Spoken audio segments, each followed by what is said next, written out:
India level का व्यापार था मेरा, पान मेथी का काम था, सालाना का मेरा करोड़ों का टर्नओवर था।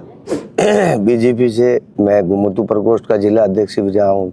तो पहला सरपंच ग्राम पंचायत ताऊसर का सरपंच बना था। कोई बीच गोड़ लाला ने खवाड़िया ने यो करता माने दन बदीजू। राधे राधे, हर हर महादेव, जय गुरुदेव। साथियों, जैसे कि आज मैं एक ऐसे संत के दर्शन करवाने वाला हूं जिन्होंने राजनीति को छोड़ी। बीजेपी के अध्यक्ष थे, उन्होंने अपना अध्यक्ष पद छोड़ा और एक पद पर थे, और साथ साथ ये कहता हूँ करोड़ों की बिजनेस था, वो बिजनेस त्याग कर साधु बन गए। इस कच्ची कुटिया में रहते हैं, जैसे आप देख पाएंगे इस कच्ची सी कुटिया में रहते हैं। उनके मैं दर्शन और सत्संग करवाऊंगा, और साथ साथ उनके जीवन से जुड़ी हुई कुछ रहस्य हम सामने लाएंगे। उनसे गाँव वासियों से, उनके परिवार से, उनकी माता से भी बात करूंगा, उनका क्या कहना है। और साथियों, जैसे धर्म की यात्रा में बहुत सारे कह रहे हैं, अभी वीडियो हमारे पास नोटिफिकेशन नहीं आ रहा है, तो मुझे लगता है बहुत सारों ने बेल आइकन नहीं दबाया है, बहुत सारों ने सब्सक्राइब नहीं किया है। प्लीज़ चैनल को सब्सक्राइब करके हमारी सपोर्ट बढ़ाइए, धर्म की यात्रा को आगे बढ़ाइए। अब उन संत तक चलते हैं। आपने सब्सक्राइब किया भाई क्या? नहीं किया? प्लीज़ कीजिए और शेयर कीजिए, जिससे मेरा हौसला बढ़ेगा और ऐसे संतों के दर्शन करवाता रहूँगा। आपसे और कुछ भी नहीं मांग रहा हूँ, निःशुल्क है सारे वीडियो। आ जाओ, हाँ शेयर कर दो, तब तक शेयर कर दो। अब चलते कुटिया तक। साथियों, यहाँ पर संत भगवान का धुना है, जैसे आप देख पाएंगे, यह धुना है। और ये कच्ची सी कुटिया, जैसे आप देख पाएंगे, ये कच्ची सी कुटिया बनी हुई है। और यहाँ पर जो करोड़ों की संपत्ति, कई गाड़ियों में एक साथ 4-4, 5-5 गाड़ियाँ शोरूम से निकालने वाले थे, वो एक साथ इस कच्ची सी कुटिया में रहने लग गए। जो बीजेपी के अध्यक्ष और प्रधान, मतलब बहुत सारे राजनीति में अपनी दबदबा रखने वाले संत बन गए। क्या ऐसा कारण था, वो इस वीडियो में आपको मिलेगा। क्या ऐसा नशा है साधु में, क्या इस भगवा में है आनंद, वो पार रहे हैं और हम सोच रहे हैं। चलते हैं, उन्हीं से जानते हैं। आज आपके अंदाज से क्या हो सकता है कारण? कमेंट बताना। क्या गस्ती, परेशानी, कर्ज, ये गाँववासियों से क्या हो सकता है कारण? अंदाज जैसे कमेंट करके अगर आपको लगता है बताना, अन्यथा वीडियो में तो मैं पूरा हाल ही बता दूंगा आपको। कुटिया के दर्शन करते हैं। हाँ, जैसे आप देख पा रहे हैं, पूरी ये कुटिया आपको दर्शन करवा रहा हूँ। कच्ची कुटिया है, जैसे आप देख पा रहे हैं।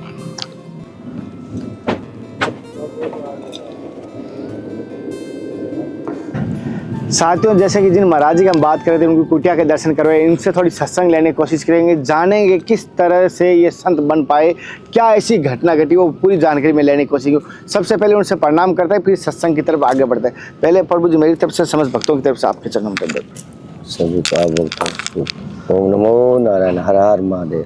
प्रभु जी, जैसे कि मैंने आपका, जैसे कि सभी को पता चल चुका है और गांववासियों को भी पता है कि अभी आपने इसी कुछ समय हुआ कि कुंभ के बाद आपने संन्यास धारण किया, और तब से आपका नाम परिवर्तन और कह सकता हूँ पुनर्जन्म हुआ है। तो ऐसी क्या घटना घटी कि आपने मतलब संसार को त्यागने की सोची? क्या ऐसी कारण हुआ कि आप इतने ओहदे पर थे, इतने पदाधिकारी थे, फिर ऐसी क्या घटना घटी आप संत मार्ग पे आए? ये धार्मिक रास्ता एक हर कोई नहीं चुन सकता है। आध्यात्मिक रास्ता है, कोई गुरु, जब सच्चा गुरु मिलता है, सत्संग मिलती है, सच्चा गुरु मिलता है, तभी वो ये पद अपना सकता है। ये बहुत पद कठिन पद है। वो गुरु कृपा हो गई, संतों के सन्निधान में रहने से, सत्संग में रहने से, अच्छा विचार बनने से। जो भी किया था, मैं व्यापार भी किया था, राजनीति भी की थी, समाज की पंचायतों भी की थी, लेकिन ये सब छोड़ के अब मेरे को ये रास्ता अपनाना। तो राजनीति में आप गए थे, तो राजनीति में क्यों गए थे? पहले तो आइए जाना था, पहले आप राजनीति का तो राज ये था, मेरा गुरु कृपा से सक्षम था, व्हीकल गाड़ियाँ और थी, आना जाना के लायक था। जब मेरे समाज के, जहाँ मैं समाज में जन्म लिया था, बंजारा समाज में, गुमतू समाज में, उस समाज में मेरी जरूरत थी। समाज वालों को मेरी सख्त जरूरत थी, वो ऐसा समाज में बंदा आ गया है, राजनीति करे। फिर मेरा जाना आना, मेरे राजनेताओं के संपर्क में आ गया मैं। मेरे ग्राम पंचायत ताऊसर में सरपंच, प्रथम सरपंच हुए थे, जो पंडित जवाहरलाल नेहरू ने पंचायत राज की स्थापना की थी, वो अपने यहाँ से नागौर से की थी। तो पहला सरपंच ग्राम पंचायत ताऊसर का सरपंच बना था, हमारे पंचायत का। यहाँ 2 पार्टियां थी गांव में, फिर एक पार्टी से हमारा संपर्क हो गया, मेरा परिवार का नाता जुड़ गया। उस समय बाद में मेरा भी वैसे समझ ली थी मैंने, वैसे राजनीति में मैं राजनेताओं के साथ में रहने लग गया। अच्छा। स्वर्गीय बाबूलाल जी संगम राजनेता थे बड़े, उसके संदानी में मैं रहा था। फिर 2000 में मैं कृपा राम देवड़ा है जो यहाँ का सरपंच बना था, उस समय मैं वार्ड पंच था 1 नंबर का। तो गुरुजी आप जैसे कि कौन सी पार्टी से, सुना है कि बीजेपी से आप अध्यक्ष भी रहे हो, क्या ये क्या सच्चाई है, कौन से पद पे थे आप? बीजेपी बीजेपी से मैं घुमतू प्रकोष्ठ का जिला अध्यक्ष भी रहा हूँ। अच्छा। वैसे तो शुरू से जितना हमारा घुमतू समाज है राजस्थान में बसा हुआ है, ये बीजेपी से ताल्लुकात रखते हैं। जो ये बंजारा समाज, घुमतू समाज, अभी तो मेरी संतों की कोई जाति पाति नहीं होती है। अब तो मैं गिरीनामा हूँ, श्री पंचदश नाम जुना खड़े से तेरा मणि से साधु में। तो गुरुजी जैसे कि ऐसा आपने कहा नॉर्मल ऐसे संजोग हो गया, गुरु मिले तब इसलिए, तो ऐसा कोई ना कोई घटना घटी, परिवार में हुई या राजनीति में हुई या समाज में हुई, साधु की तरफ? कोई ऐसी कोई घटना ऐसी मेरे इस तरफ ऐसी कोई घटना नहीं था कि देखो मेरे को इस घटना घटने के प्रति मैं ये भेग लिया, ऐसा कोई मेरी सोच नहीं थी, नहीं मेरी घटना थी ऐसी घटी है।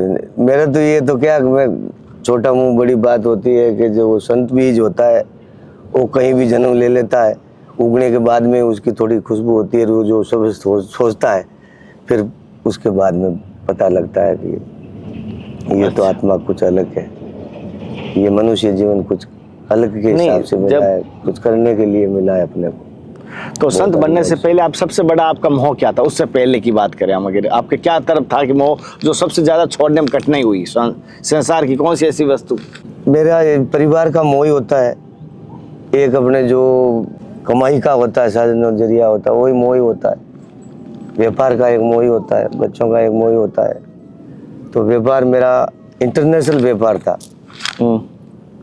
इंडिया लेवल का व्यापार था मेरा, पान मेथी का काम था।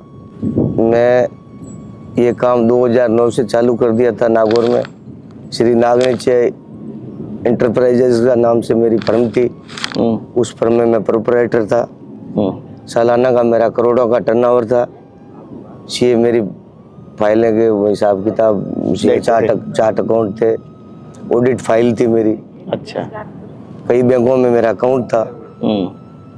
अभी भी बच्चे कर रहे हैं, लेकिन मैं तो अभी ये बैग लेने के बाद में वहाँ जाके फैक्ट्री में जाके नहीं देखा कैसा व्यापार कैसा नहीं।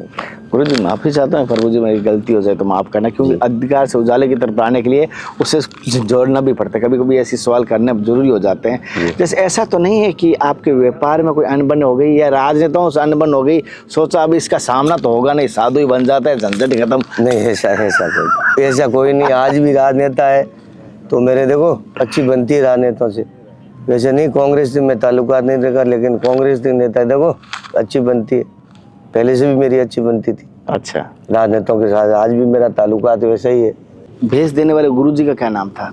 स्वामी श्री महंत चेतन गिरी जी महाराज, उनका आश्रम मोकलसर में है। आप गुरुजी सुना है कि राज राजेश्वरी बने आप?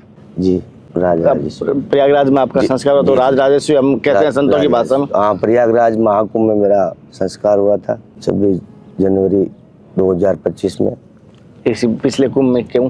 हाँ, पिछले 1 साल पहले। 1 साल पहले। तो गुरुजी अब 1 साल इस मार्ग पे आए हो, कहना नहीं चाहिए, इसमें तो अलग ही प्रकार दुनिया रहती है, जैसे कि सब चीजें, तो कैसा रहा इस साल का आपका संत बनने के बाद के जीवन का अनुभव?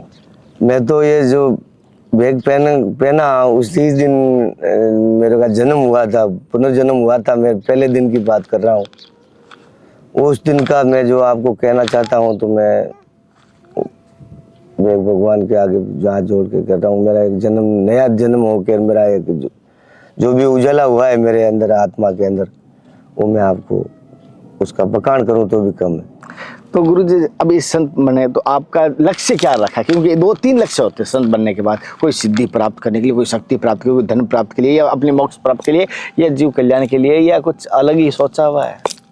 मेरा तो कुछ अलग ही सोचा हुआ है। आपने बहुत अच्छा पूछा, सवाल भी करना चाहिए ताकि संत को, समाज को भी पता लगे, देश में समाज को पता लगे, सबको पता लगे, देखने वाले भाई जो भी अपने को। मेरा एक उद्देश्य ये है, धार्मिक सनातन धर्म को बढ़ावा देना, गौ माता की सेवा करनी, आश्रम में संतों की आएगी कोई सेवा, हम जो भी मेरे से बनता है करूँगा। सेवा की सोच के ही मैं बड़ी सेवा की यहाँ आश्रम भी सोच रखा है, गुरु की कृपा होगी तो एक अनछत्र का कार्य भी यहाँ चालू करेंगे। अनछत्र चालू रहे यहाँ अच्छा, गायों के लिए, यहाँ छोटा मोटा देखो गौशाला का भी थोड़ा विचार, नंदीशाला का भी विचार बना हुआ है, ताकि थोड़ा समय आने के बाद में वो भी कार्य करेंगे। माफी चाहता हूँ गुरुजी, जैसे आपने गस्ती छोड़ी, 2 बच्चे छोड़े, 4 पर छोटा सा घर छोड़ा और वहाँ छोटी सी गस्ती छोड़ के यहाँ बड़ी गस्ती बसा ली, तो गस्ती कहाँ छोड़ पाए आप?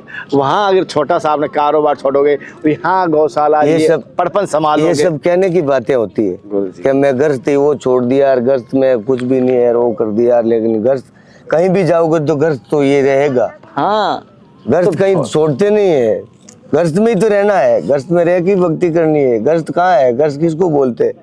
जहाँ ये सब है अपना, ये गृहस्थी तो है नहीं। कहीं भी जाओगे तो गृहस्थ अपने को वो होगा ही। जो ये आध्यात्मिक जो संत निकलते हैं, ये गृहस्थी निकलते हैं। जितने बड़े बड़े संत हुए वो गृहस्थी से निकलते हैं संत। गृहस्थ आपका हो गया, गृहस्थ का हो गया, जो भी मेरे को करना था गृहस्थ का पालन पोषण वो मैं मेरी जवाबदारी के साथ में किया। एक बच्चे को एग्रीकल्चर से डॉक्टरी की BSc करवाई है, 3 बच्चे उनको कॉलेज में करवाई है, बच्चे अभी व्यापार कर रहे हैं आपका, माता पिताजी बैठे हैं, परिवार खुश है, मैं मेरा खुश हूँ। वो सबको परिवार को बोल दिया आप देखो आपके अपने हाल में खुश रहो। मैं मेरा जो करना था वो कर लिया, अब मेरे को किसी लालच और दूसरा कोई है नहीं मेरे को। मेरा एक आनंद, भक्ति आनंद लेना है। गुरुजी ने बताया मेरे को उस रास्ते पे चलना है। वापस मुड़ के देखने के ऐसे कभी नहीं सोच मैं तो वैसे सोचने वाले कभी वो निर्णय नहीं लेते। ये बहुत बड़ा अटल निर्णय होता है सनातन धर्म का। मेरे यहाँ मैं आया था तब वापस यहाँ कई गांव वालों, मेरे समाज वालों की पूरे राजस्थान से आके यहाँ भीड़ लगी हुई थी मेरे घर पे। मेरे को समझाने की कोशिश परिवार वालों ने भी की, मेरे जो साथ में रहते राजनीति वाले उन्होंने भी, यहाँ राजनेताओं ने आके भी की। मैं उस समय उप सरपंच के। तो गुरु जी से अभी तो आपने बन गए संत, कहने आगे उम्र आती है, अवस्था आती है, जैसे आगे पड़ाव आएगा तो उसमें शरीर की सेवा की, पूजा की मतलब आवश्यकता रहती है, तो उस समय कैसे क्या होगा? उस समय तो हम तो देखो एक पल की सोचते हैं, कल की नहीं सोचते हैं। संत हम तो आज भी बैठे हैं, जो भी अभी बैठे हैं अभी जो कर रहे हैं वो अपना है। तो कल किसी ने नहीं देखा, नहीं मैं कल किसी के लिए मैं इतनी लंबी कहूँगा मेरी सेवा आगे कौन करेगा, कुछ नहीं करेगा। मेरा कर्म अगर जो होगा तो अगर सेवा करने वाले मेरा जगत, ये जो सब भगत होते हैं ये अपने बच्चे सब होता है, परिवार ही होता है अपना।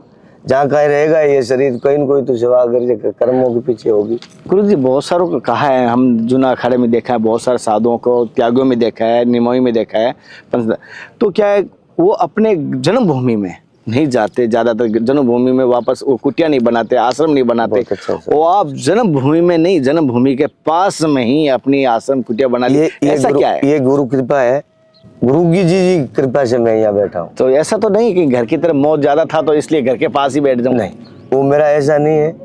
मेरे गुरु बाप जी ने, मेरे परिवार वालों ने, यहाँ के आसपास वालों ने जो बताया उनको कि भाई देखो इनकी हमारे को थोड़ा मांग, महाराज जी को तो कोई मांग नहीं है हमारे बारे की, कोई घर परिवार की, लेकिन हमारे परिवार की और की समाज को, जनता को इनकी मांग। अच्छा। ताकि इन जन यहाँ रखो, यहाँ सेवा करेंगे महाराज जी, यहाँ गौशाला नंदीशाला करेंगे तो भी कराएंगे। गांव वाले लगे हुए मंदिर बना रहे हैं महादेव जी का, श्री ओमकारेश्वर महादेव का, माता जी का, तो बढ़िया ठीक मंदिर बन जाएगा, सेवा पूजा होती रहेगी। आदमी धार्मिक की कुटिया, रोड पे कुटिया आते रहेंगे संत समाज के, तो गुरु जो भी जी सेवा होगी काम करेंगे। आपका एड्रेस मैं सार्वजनिक कर सकता हूँ? हाँ जी। क्या नाम से है ये स्थान? ये श्री ओमकारेश्वर महादेव मंदिर, रामनाडा, ग्राम रामनाडा, पंचायत अटियासन, जिला नागौर, राजस्थान। जैसे इन्होंने बताया, मैं कोशिश करूँगी ये जीवन का अनुभव लूँगा, लेकिन कोशिश करो सभी से, मैं इसलिए इनका अंधकार से उजाले की तरफ लाने की कोशिश कर रहा हूँ। मैं धर्म की यात्रा में आपको कोशिश कर रहा हूँ संतों के दर्शन। जैसे इन्होंने घर त्यागने के कारण हम कोशिश करते हैं, संत महात्मा ही कहते हैं गृहस्थी बड़ी है, गृहस्थ में भजन किया जा सकता है, और फिर वही घर त्याग के आते हैं और हमें कहते हैं घर त्यागने की। तो उनसे इसलिए मैं ज्ञान की सत्संग लेता हूँ, क्योंकि कभी कभी आपने देखा होगा हमारे राजस्थान में कहावत है, गुरु जी माफ़ी चाहता हूँ, बाबू जी खुद तो बैंगन खावे गाँव ने प्रमोद बतावे जी। हमें कहते हैं घर में भजन करो, लेकिन आप तो घर त्यागते हो, इसलिए हम सोचते हैं ऐसा क्या कारण है, हमें गृहस्थ बता रहे हो, आप घर त्यागते हो। मैं आपको बता, जो भी मेरे सोच है वैसी बताना चाहता हूँ के भगत बीज पलटे नहीं जे जागनत, ऊंच नीच कर जन्म रेवे रेवे संत का संत। भगत बीज कहीं भी पैदा हो जाता है, कहीं कूक में मात की जन्म तो लेता ही है। मतलब ये अंकुरित लेट हुआ बीज। हाँ, अंकुरित लेट हुआ है, ये सच्चाई है। क्यों, बीज तो था ही, जब जागा तभी से मेरा। हाँ, ये जब भी मेरा हुआ, बचपन से मेरा तो अध्ययन रास्ता था। मेरे मातृ शक्ति सामने खड़ी, जन्म देने वाली मात्रा। मैं इनके माता जी के भी उनसे कूक में, हाँ, उनसे कूक में लिया जन्म, तो उनको तो पता है।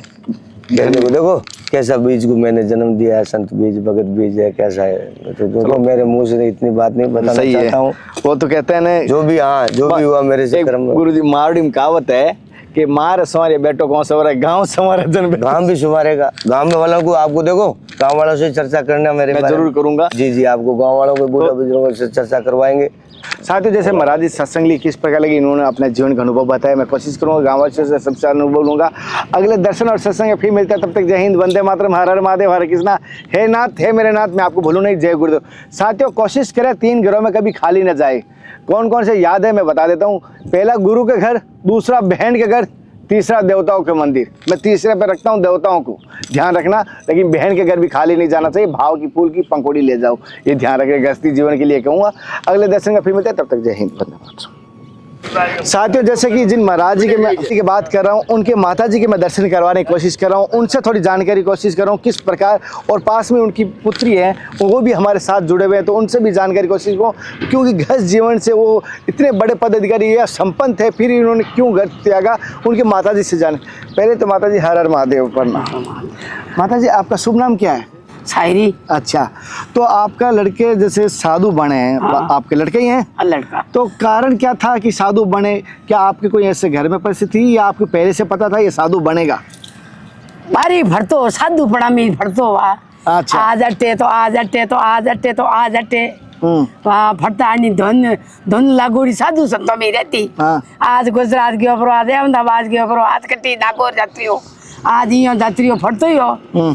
वहाँ फटे वहाँ कोई कीधो जो गयो परो आतना वहाँ रोटी बीजी खाई रे आप रजायो हजायो कोमड़ो रे बे घाले ठेला में मने ठा कोनी भाई कटी मेथी खरो मोट गद्दा में मेथी रो मेथी रा गद्दा में जावे भाई बच्चो के वहाँ मारे हदी मारे नमस्कार ही करे उन मार को हाथ फेरायो बाप कनु हाथ फेरायो फज मने ध्यान पड़ी मारी नींद जागी अरे मुँह को आज हाथ की कर फेरायो तो हाथ फेरान गयो करो मीना भरिए रे भाई आओ तुम भाई आओ तो के माँ मुँह आऊँ तू आजा तने हनन करा दूँ परिया राजकुंभ में तने हनन करा दूँ तार बीन ने लिया पिंकी ने लिया दिनेश्वरी बू ने लिया तू आजा थारे टपुड़ो लेन आगे हो ओ क्या बकरियो मने मुझे पीरा माँ पोरो मीनो मने हल्दी लाग जाए मुँह करने आऊँ मारू आई जे कोनी तो तू कोमड़ ओढ़ ले थारी टैक्सों घटा दूँ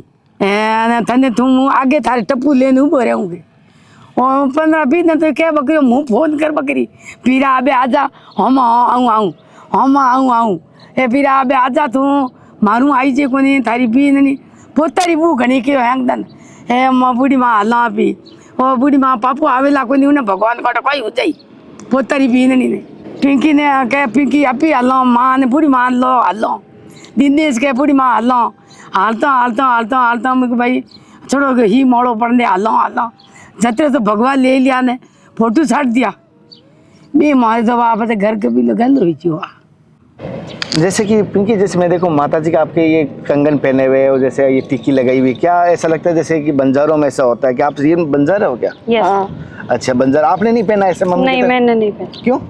अब धीरे धीरे रीति रिवाज छूटता जाता है। आप रीति रिवाज छूट जाता है। मॉडर्न जमाना आ गया तो आपने सब भी जमाने टिक्की कुछ नहीं बनाया? कुछ नहीं। बंजारों में ऐसे टिक्किया विक्किया बनाते हैं, निशान बनाते हैं, तो आपने कुछ नहीं बनाया? नहीं।